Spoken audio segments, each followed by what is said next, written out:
Assalamualaikum warahmatullahi wabarakatuh.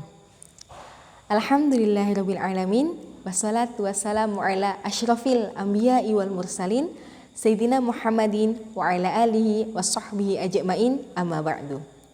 Puji syukur atas kehadirat Allah Subhanahu wa taala karena atas berkat rahmat dan hidayahnya sehingga kita bisa berjumpa walau hanya dibatasi oleh layar kaca ini dalam acara Pekan Muharram dalam keadaan sehat walafiat. Salawat serta salam selalu tercurahkan kepada baginda Nabi Muhammad Sallallahu Alaihi Wasallam yang telah membawa kita dari zaman jahiliyah menuju zaman Islamnya. Dewan juri yang saya hormati dan teman-teman semuanya yang saya sayangi, sebelumnya izinkanlah saya untuk memperkenalkan diri. Perkenalkan, nama saya Fadila Azmi Ifat, perwakilan dari SMA IT Nurul Ihsan Boarding School Jeluk Legi Cilacap. Di sini saya akan membawakan kultum dengan tema Aku dan Al-Quran dalam kehidupan sehari-hari.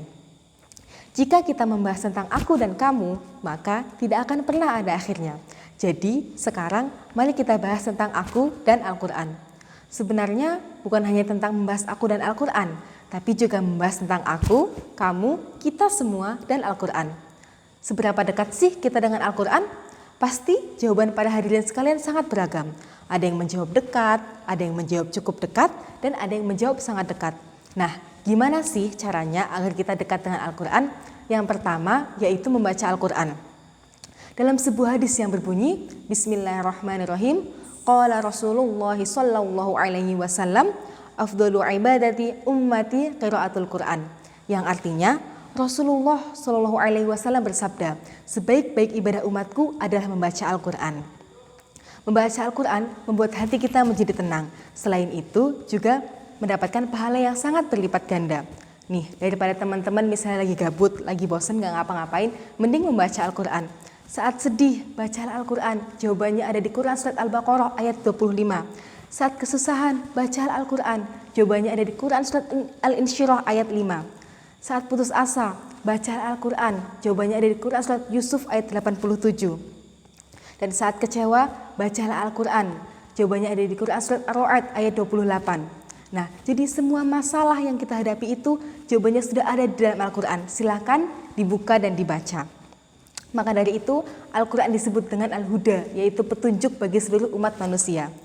Jangan tunggu waktu luangmu untuk membaca Al-Quran, tapi luangkanlah waktumu untuk membaca Al-Quran. Yang kedua yaitu menghafalkan Al-Quran. Nah, setelah kita membaca Al-Quran, cara agar kita dekat dengan Al-Quran yaitu dengan cara menghafalkan Al-Quran. Menghafalkan Al-Quran merupakan suatu perbuatan yang mulia, karena kita melafalkan dan mengingat firman-firman Allah Subhanahu wa taala. Nah, para hadirin sekalian jangan menganggap bahwa menghafal Al-Quran itu sulit, karena Allah Subhanahu wa taala telah berfirman dalam Quran Surat Al-Qamar ayat 17, 22, 32, dan 40 yang berbunyi, A'udzubillahi minasyaitonirrajim, Bismillahirrahmanirrahim. Walaqad yassarnal Qur'ana lidzikri fahal mim muddakir. Yang artinya, dan telah kami mudahkan Al-Quran untuk mengambil pelajaran. Maka, adakah orang yang mengambil pelajaran? Allah Subhanahu wa taala telah berfirman di dalam Quran Surat Al-Qamar 4 kali berfirman bahwa Al-Quran itu mudah dihafal. Nah, gimana sih caranya agar Al-Quran itu mudah dihafal? Saya akan berikan tipsnya. Yang pertama yaitu luruskan niat. Niatkan dalam hati bahwa menghafalkan Al-Quran itu karena Allah Subhanahu wa taala. Bukan karena terpaksa, bukan karena agar kelihatan keren, bukan karena agar kelihatan hebat, bukan karena agar biar disanjung sama orang lain, bukan. Tapi niatkan dalam hati bahwa menghafalkan Al-Quran itu karena Allah Subhanahu wa taala, lillahi ta'ala.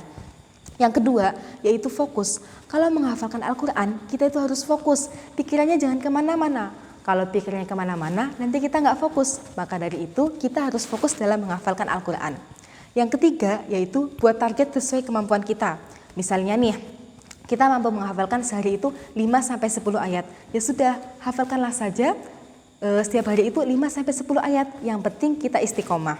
Dan yang keempat yaitu rajinlah dalam menghafal.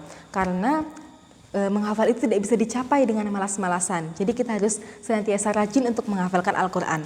Karena tidak ada kesuksesan tanpa bersusah payah. Dan yang terakhir yaitu menjauhi maksiat. Kenapa sih kita harus menjauhi maksiat? Agar kita dimudahkan oleh Allah Subhanahu wa taala dalam menghafalkan Al-Qur'an.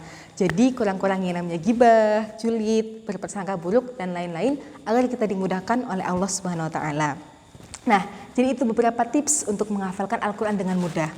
Setelah menghafalkan Al-Qur'an, jangan lupa untuk memurojaah, yaitu mengulang kembali hafalan kita sampai mutqin, sampai melekat di otak dan di hati. Karena berapapun jumlahnya, hafalan itu amanah, mesti dijaga. Hafalan itu rezeki, mesti disyukuri. Mengamalkan yang dihafalkan adalah bentuk amanah. Memurojaah hafalan adalah bentuk mensyukurinya. Nah, dan yang terakhir yaitu mengamalkan Al-Quran dalam kehidupan sehari-hari.